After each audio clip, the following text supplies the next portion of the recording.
2016년 알파고와 이세돌의 바둑 대결은 전 세계인의 이목을 집중시켰습니다.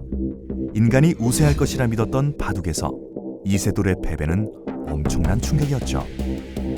그리고 우리는 이 대결을 통해 인공지능이 다른 분야로 확장할 가능성과 그 영향력에 대해 실감했습니다. 하지만 이렇게 한 분야에서만 잘하는 것이 과연 인공지능의 전부일까요? 이미 알파고와 같이 특정 분야에서 매우 우수한 성능을 보이는 약 인공지능이 개발되었습니다. 약 인공지능은 바둑과 폐암 엑스레이 사진 판독, 사람 얼굴 구별 등 특정 분야의 일만 할 수 있고 또 그렇게 설계되어 있는 지능을 말하는데요. 스스로 무엇을 할지 판단하지 않고 인간이 지시한 명령의 틀 안에서만 일하기 때문에 예측과 관리가 모두 쉽죠.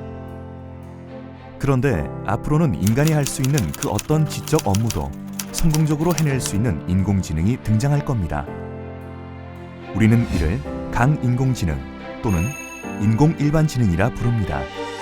궁극적으로는 인류의 모든 지성을 합친 것보다 뛰어난 초인공지능이 등장하여 지식 창출, 과학 발전, 창의성 등 끊임없는 자가 발전으로 모든 것이 가능한 싱귤레리티 시대를 이끌 것으로 전망됩니다. 현재 우리를 둘러싼 약 인공지능 세상에서 인공일반지능으로 향하고 있는 인공지능의 미래, 그 모습은 어떨지 함께 살펴볼까요? 그동안에는 질병 진단, 바둑, 회계 처리와 같이 특정한 조건에만 적용하는 약 인공지능은 매우 빠르게 발전했는데요. 이런 약 인공지능은 미용사, 정원사처럼 종합적인 판단을 해야 하는 일에 있어서는 한계를 보였죠. 그런데 이에 반해 인공일반지능은 동시에 다른 업무를 보고 다양한 환경에 유연하게 적응해 인간의 능력을 대신할 수 있으며 심지어 인간보다 더 잘할 수 있게 됩니다. 인공지능혁명 2030의 저자 벤 고르첼은 이렇게 말했습니다. 2050년경에는 지금의 스마트폰처럼 우리의 일상에 인공일반지능이 자리 잡게 된다. 그렇다면 인공일반지능이 우리 일상에 들어오게 되면 어떤 모습들이 펼쳐질까요? 시각, 청각, 후각, 미각, 촉각 등 인간의 5가지 감각이 컴퓨터의 한 부분이 되어 사람들은 직관적인 간접 체험이 가능해집니다. 교통정리, 도시환경 정리, 기후변화와 관리, 교육의 재설계와 민주화, 과학적인 발견, 에너지 자원의 활용과 같이 우리 사회가 가지고 있는 어려운 문제들이 보다 쉽게 해결되죠.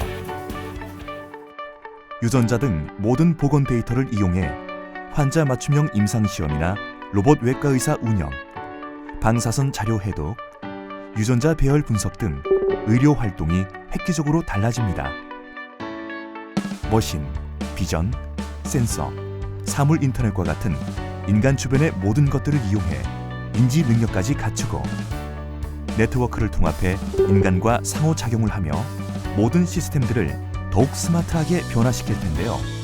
이런 변화는 투명성을 높이고 기기와 정보의 상호작용을 가속화하며 모든 것을 개인화하고 사용을 더 쉽게 만들어 우리가 의사결정을 내릴 때 이러한 센서 데이터를 활용할 수 있게 됩니다. 지식 폭발 시대로 연결되면서 교사가 사라지고 지식 암기로 능력을 평가하는 교육 과정이 소멸될 수도 있습니다. 그리고 24시간 로봇 과외 교사가 보편화될 수도 있죠. 인간의 언어를 인지하고 이해하는 생각하는 기계에 의한 초지능 시대가 오고 입법, 행정, 사법 기능을 대체할 인공지능에 의해 정부나 국가의 기본 제도와 운영에 생기는 변화도 빼놓을 수 없는 미래의 모습이기도 합니다. 하지만 이렇게 인공지능 개발에 대한 기대만큼이나 우려 역시 적지 않은데요. 그 대표적인 예가 자율주행차의 딜레마입니다. 즉, 사람 운전자와 달리 자율주행차는 각종 센서에서 입수한 정보를 인공지능이 순식간에 처리하므로 언제나 현재 처한 상황을 객관적으로 파악하는데요. 그런데 반대편 차선에서 갑자기 차가 중앙선을 넘어온다든지 아이가 갑자기 도로로 뛰어든다든지 하는 상황에서는 어떨까요? 이런 경우 사람 운전자는 상황을 온전히 파악하지 못한 채 사실상 반사 행동 대응을 하지만 자율주행차는 피해를 최소화하는 방향으로 결정합니다. 사람으로 치면 사고 직전의 상황이 슬로모션으로 돌아가 어떻게 사고를 내야 할지 판단하지만 인공지능은 각 상황에 대한 프로그램의 행동 지침을 따르는 것뿐이죠.